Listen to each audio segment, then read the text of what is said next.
Yo, I believe we are live. I believe we're live. All right. I hope you guys are doing well. Um, got some stuff I want to talk about today. Some interesting things happening around the world, particularly in America, specifically in America. Um, whether it be the stock market or just the political realm, some interesting things are happening. So we'll give it a little bit here and wait for some people to come on in. Um, so before we get started, I'll share with you guys. I was working on a website for another blog that I was going to start for history for the 19th century America, the 1800s to 1900. And I got to thinking today that it may be better if I just move over the Blogger blog that I have and start doing it to the email, not the email, to the website, which I have titled New World Old Deals. So I'm thinking I might just do that and end up doing like a history section um, regarding the 1900s, I mean 1800s and 1900s, as well as putting my short stories and everything like that on there and the poems. So that's what I think I'm going to do. I think it'll be a better idea. I'll also put up my YouTube and BitChute stuff on there as well. And who knows, maybe once we get you know, uh, maybe in the future we can start working on creating an own platform or whatever. But at least to start off with, that's what we'll do. So yeah, but want to talk about a little bit what's going on today with these headlines and such. So start off with, I know this was a couple days ago. Joe Biden signed an executive order that would ban the term corona, coronavirus. I mean China virus. It would ban the term China virus and deem it hate speech. It's racist. Yet we're still, the world's so upside down that we have this executive order being signed banning the term Chinese virus, but we still call like the new strain of virus in the UK the UK strand, and now we also call it the South African strand as well. Yet we still will outlaw the China virus, despite the fact that it's a very common thing for medical professionals to do to uh, know where the virus originated from. What's up, man? Hope you're doing well. Just talking about this executive order here. So yeah, that was signed today, um, and it's really idiotic, but nothing to really despair over. And yes, we are moving to a more communist society, and I really don't think that should be feared all too much just because everything that happens is supposed to happen. It's a part of God's plan. So if it's happening, it's probably the best thing that can happen, as crazy as that sounds. I really do agree with that way of thinking. So if you look at the Soviet Union, 3% of private landowners owned small plots of land, right? So like 3% of people who had, my work just gave everyone a raise today, probably because of future inflation. Maybe, dude. That's awesome, though. Good for you guys. That's really cool. You know, I made some money today off of that stock that I invested in, the first Majestic Silver. Yeah, I made like $106. So that's pretty cool. But good job, man. That's what's up. Anyway, in the Soviet Union, you were allowed to own private property. Now, it couldn't be like a huge farm or something. Then you would get into this collective farming, like the collectivization of farming. But if you owned a small plot of land that was like 1.2 acres or less, You could grow all the food you needed for your family, and then if you had a surplus, you could sell that to your neighbors or trade it and go to farmers markets, things of that nature. And from those 3% of people that were producing the food, they actually were, represented. Well, they actually produced a quarter of all the agricultural output in the Soviet Union. 3% of people did that. It's insane. I talked about it a little bit yesterday, but I wanted to bring it up again in light of what's happening with these executive orders and this total nonsense world we're living in now in America. It's, to hopefully keep everybody from despairing that, dude, people could thrive, maybe not thrive, but just really do okay in these, you know, regimes which we think are hellish. Don't get me wrong, I don't want to live under communism, but it is what it is, and that's what we're kind of experiencing as we get closer and closer to the new world order. Which I don't even know if that's the right way to phrase it, but as we are seeing the change of leadership, and maybe it's not even the change of leadership so much, rather than just the system, right? That you can't really say that it's because of a change of leadership, because Trump signed anti-Semitism laws, speech. So Trump was doing this as well. So it's nothing new under Biden. It's been a slow process to chip away the amendments. And the next thing to do is to take away not the next thing, but one of the next things that they'll do is take away state rights, especially as people wake up and realize they have a lot more power within their community, in their state, than they do in Washington, D.C. And that power can be used to prevent nonsense from entering their state, such as the mask mandates. You have like Wisconsin voting to do away with all the COVID restrictions. That's awesome. That's a win. Idaho, I believe, did the same thing. In South Dakota, they never locked down. They never locked down, and they don't have a mask mandate. And the governor's a woman. She does a really good job at standing up for her people. So that's awesome. And it's just going to be kind of like what we're seeing with GameStop in a way in Robinhood, how we have Robinhood restricting what you can and can't trade.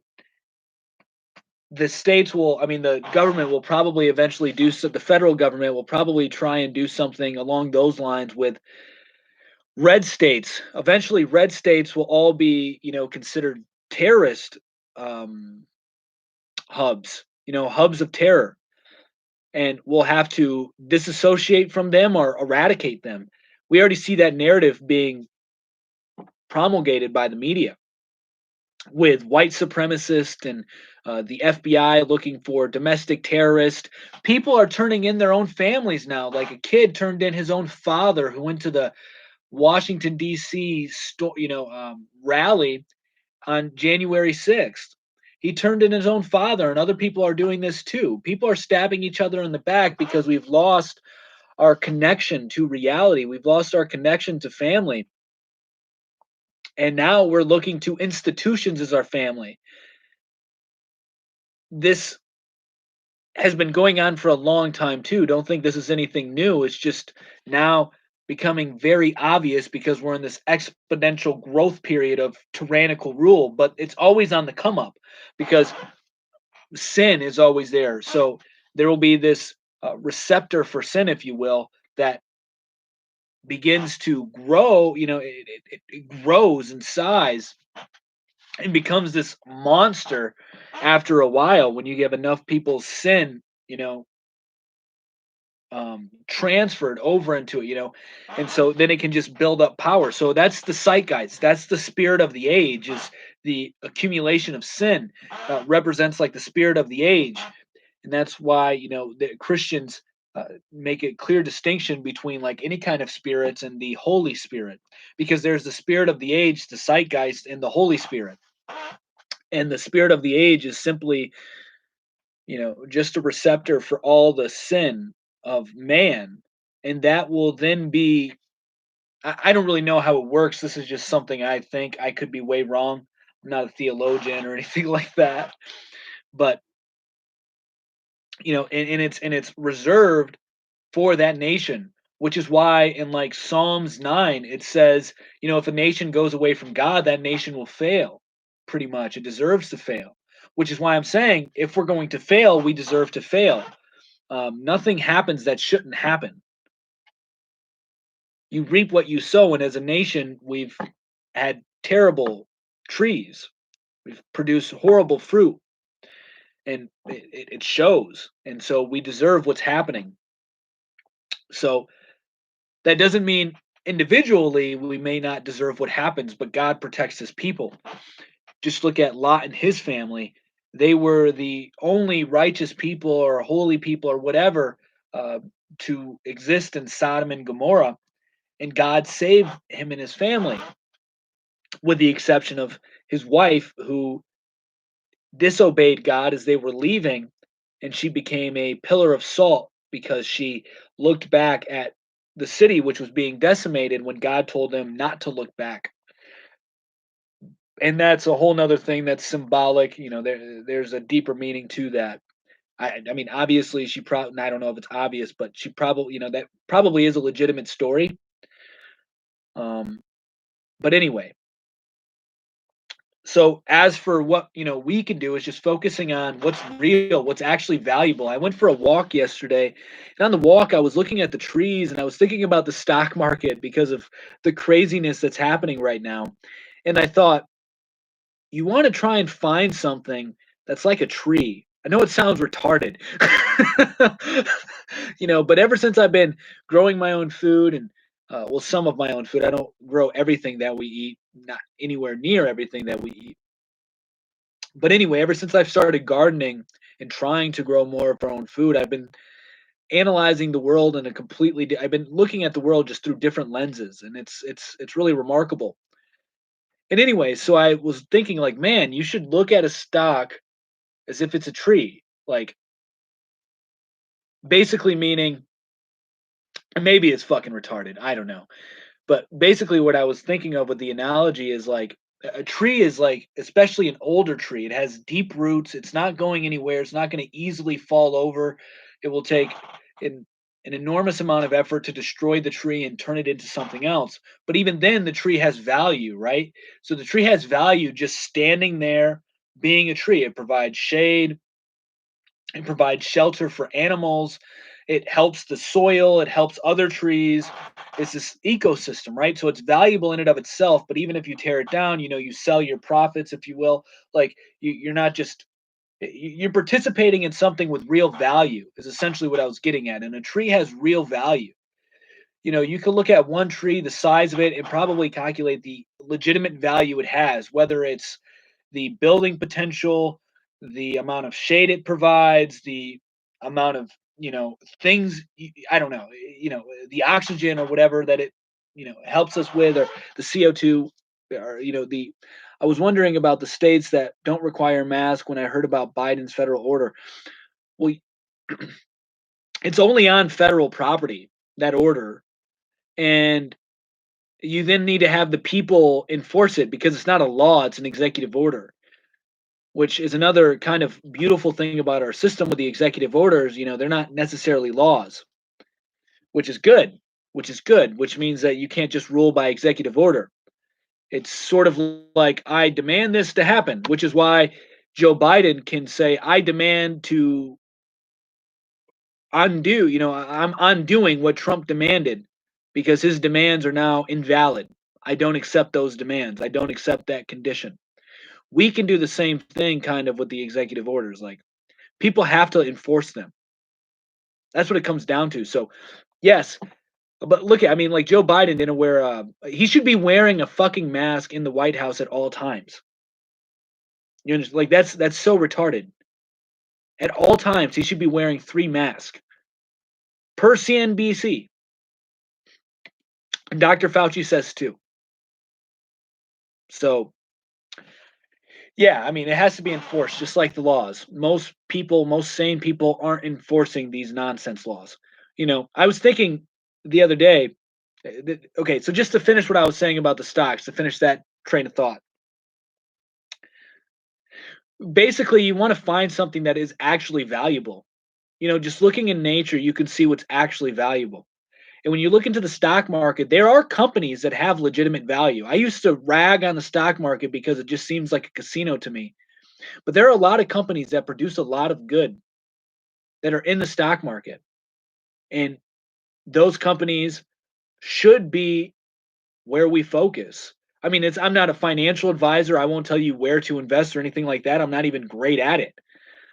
I think I've just been very fortunate to get in at the time that I've been getting in at, because last year and the start of this year have been very well very good for me as far in my family as far as investing goes. But we are in a unique period. We're in like a once in a lifetime period where there's so much money to be made, and if you have good timing, you can make that money. And the ability to risk, the ability to lose. You need to be able to be willing to take risk. You need to be a risk taker. And in these times, it'll pay off tremendously. But a lot of people are doing that and looking at these pump and dumps. And I think that's kind of dumb, because you're just promoting the behavior in which you're trying to expose. You're trying to expose how rigged the system is by rigging the system. You see, that's not good. You have no moral high ground. You are becoming them. Wait, so you're not doing the 100-day mask? Of course not. It's funny because I got fired over that. I wouldn't even wear a mask for a fucking job. No, of course I'm not doing that. It's evil, it's sick, but I know you're joking. But nobody should wear the mask. And they're just going to keep seeing how many masks you're willing to put on your face until you put a bag over your head. You know, they just wanted to see how many times you will let them stick a fucking Q-tip up your nose to poke your brain before they stick something up your ass, which is what they're doing in China now. And they're doing it in Australia. I think they're starting to promote that as the best way of testing for COVID. But yeah, so the people like in GameStop, they those Reddit users aren't any better than the hedge fund people. They're contributing to the demise of their parents and grandparents' pension. Mind you, it was going to fail anyway, but they're, you know, expediting its fall.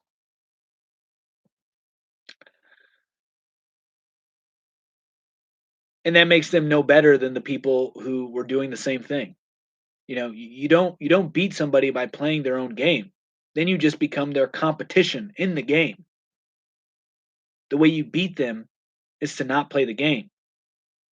For an example, universities are now requiring their students, not all, but some, like the University of Illinois, Baylor, and a few others, I believe the University of Arizona, are now requiring their students obey the COVID guidelines, or else they will not be able to submit their projects or homework online, or they won't be able to participate in what's going on in their class. They can also have their student ID taken away from them, restricted access to the virtual learning if they don't comply with COVID guidelines.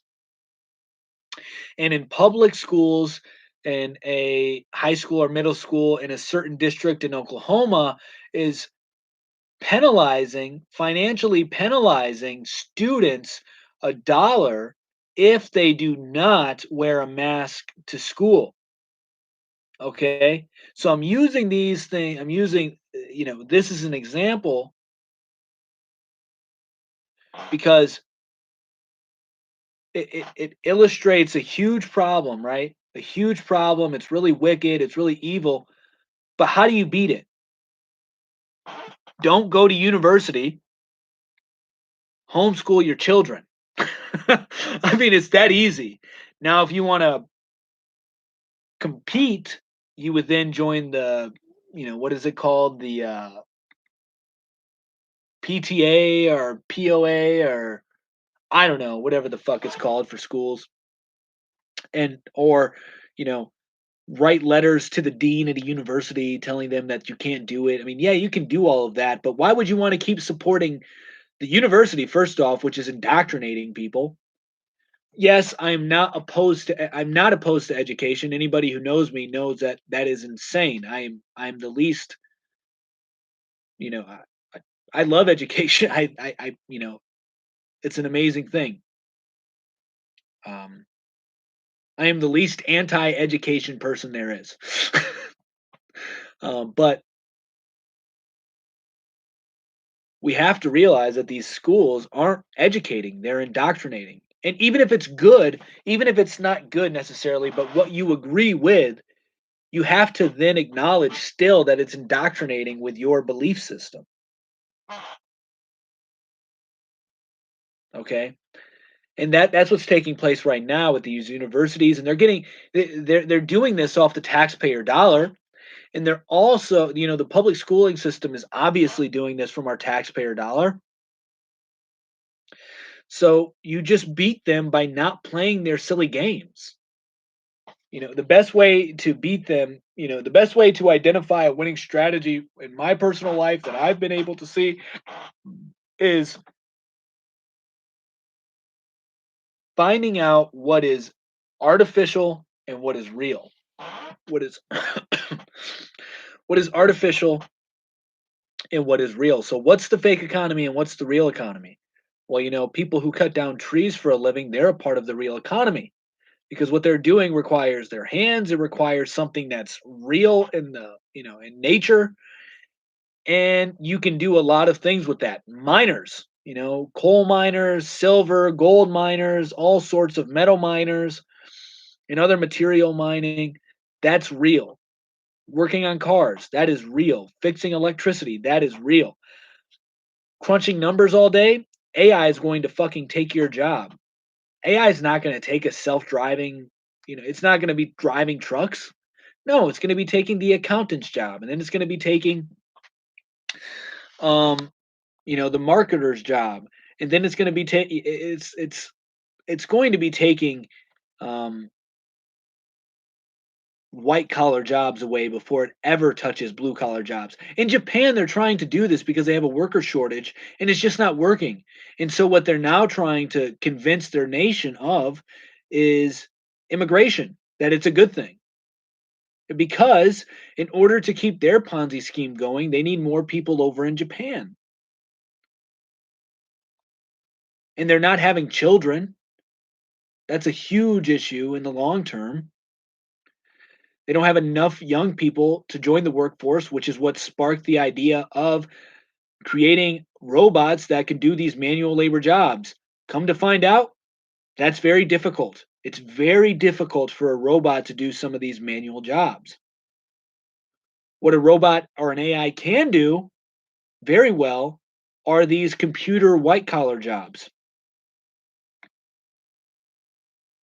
Repetition and all, like all mental, very easy for a computer to do that. I don't know if it's very easy, but it's much easier than training a robot or programming a robot to fix a car. Like you have to, the dexterity that it takes, um, and there's just a bunch of different variables when you encounter those things. Like you would have to teach it what Rust is and how to work around Rust, and it's just insane. Like, yeah, so the people who will be out of a job before are first, with this whole in technological revolution will be the white collar jobs, not the blue collar jobs, not the working class. No, no, because they're going to be the ones fixing whatever machinery comes out. But I don't even know if we'll make it that far, to be honest with you guys. I think as we fall, we're going to fall quickly, and it's going to just rock our worlds to see. It's just going to rock our worlds, I think. Not necessarily us so much who are seeing what's happening, um, but as far as what we thought reality was, that will change drastically. Um, Even if you are awake, you're still, you can conceptualize these things, you can mentally prepare for these things, you can begin to create an infrastructure to prevent some of that negative blowback. Tomorrow is the day. I don't know what you mean by that. What do you mean tomorrow is the day? But you have the you can build to prevent the potential blowback of what's to come right now. Yes, you can do all of these things which will then reduce, your anxiety, your fear, all of this shit, right? The market crash. We'll see. We'll see, man. I think when that happens, silver's going to go through the roof. Maybe not like right as that happens, but people will then, want to get physical. Let's get physical, physical with silver and gold. Get it. Get the physical silver and gold. Don't just hold the paper. Get physical. I'm not a financial advisor. Okay. But yeah, so our perception of reality will change. Like, not perception of reality, but what we're at. Yeah, I guess perception of reality, but not in like that figurative, not in like that mental heady way where it's like, oh, the way you view things, man. But I mean, like literally, what we're seeing on a day to day basis will change very much. I think in the near future with the market crash. you know, we'll see if it happens tomorrow. I think that this is going to be. I think you are going to see probably a huge correction, just because they're making they're preventing people from pulling out, their funds, and they're not allowing people to bet in at these stocks anymore, which is insane to me too, because they're still allowing you to buy Bitcoin, as Mick pointed out to me earlier. They're still letting you buy Bitcoin or Tesla, despite the fact Tesla hasn't made any fucking money and Bitcoin has no value. Supposedly, all the put contracts for shorts on GameStop finalized tomorrow. That's why they are trying to get people to sell it. Ah, I need to look into what a put contract is.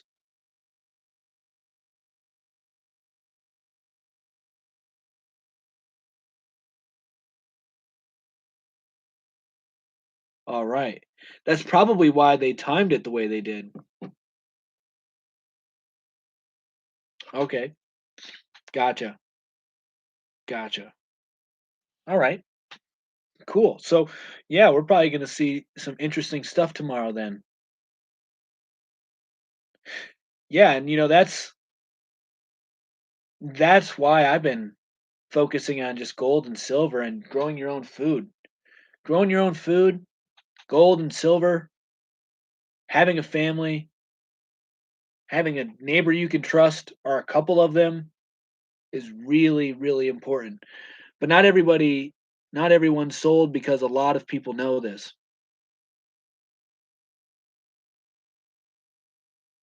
Gotcha.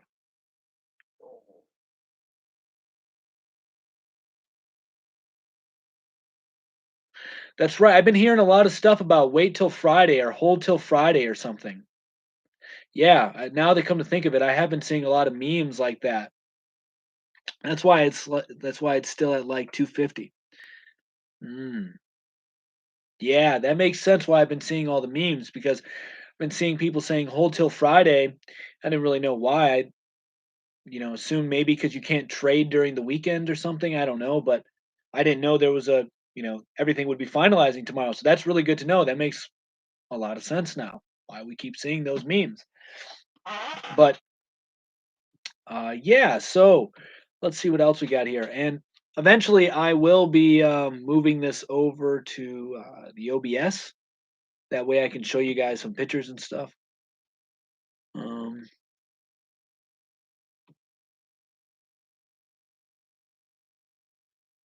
let's see. Yeah, so oh, and some interesting things are going on in the housing market. So there's this YouTube channel I watch called, it's Uneducated Economist. He is one of the only, what's OBS? The streaming where I the other streaming site, not streaming, it's like a streaming tool. So I take a stream key or whatever from YouTube or Facebook, plug it in over there, and then I have the ability to show people pictures, videos, things like that, what I was doing on Facebook. So anyway, this guy, Uneducated Economist, I highly recommend you guys check him out. He's the only person I have heard talking about lumber shortages and lumber pricing. Now, if you know anything about wood, then you definitely know that the wood pricing, the lumber pricing has gone up tremendously, like crazy. And he was talking about that in this video and the lumber shortage that's taking place and how that's contributing pretty much to the housing prices because the average, the median housing price leading up to 2021 was $340,000. $340,000. That's higher than it's ever been. That's higher than in '08. But since we had, and it's partially because of the lumber shortage, and you have to take into consideration all the wealthy people who were leaving from the cities. They wanted to move into the country, move into a more rural state, and now they're building property, building up a house on property they bought or whatever. So you have a lot of wealthy people doing this, a lot of people taking out loans that aren't necessarily wealthy doing this as well because the interest rates are so low. Currently, that has slowed down a lot the purchasing of lumber to build construction because it's just that time of year. And I have a feeling that it probably won't really recover. And so you're probably going to be seeing a lot of unfinished projects. Maybe not this go around, but definitely in the future. I have a feeling you're going to see a lot of unfinished projects. And it's going to drop the housing prices tremendously. The housing market is going to definitely crash. It's way overpriced, as I've shared, before. I There was a realtor that I've spoken to, and she was telling me there are houses on the market right now, at least where I'm at in Ohio, that would typically be sold for $20,000, but they're now being sold at like $60,000 to $80,000. And there was a time where she went to a house to show it to a potential buyer, and when they got there the house was already sold. So the housing market is going nuts right now because people are wanting to get out of cities. People are saying it's their chance to start a new life, to do something different because they're able to work from home. The flexibility is greater and the incentives are greater as well for people to do it, and people are using that opportunity, especially if they have money. For those of us who aren't as wealthy as those people or are not necessarily the bind that they're in because of lockdowns or whatever, uh, if we have cash on hand or silver, because you can buy a house with silver and gold, it is going to be our time in the near future. That's what my wife and I have been waiting on for a little over a year now. We've been looking at houses on and off, don't get me wrong, because there have been good deals that come up. However, knowing what I know now, I don't know if they're necessarily good deals. They could be, but I mean, definitely like one of the houses that we looked at near the West Virginia border had a 3-bedroom trailer, one bath. The trailer needed a lot of work, had a 2-car garage, a root cellar, and like 21 acres of land. So that's pretty crazy. And it was like $70,000. So that's pretty good. But, we didn't get that. I'm glad we didn't. Um, but yeah, so the housing market is definitely going to be on the down in the near future, especially as they begin to uh,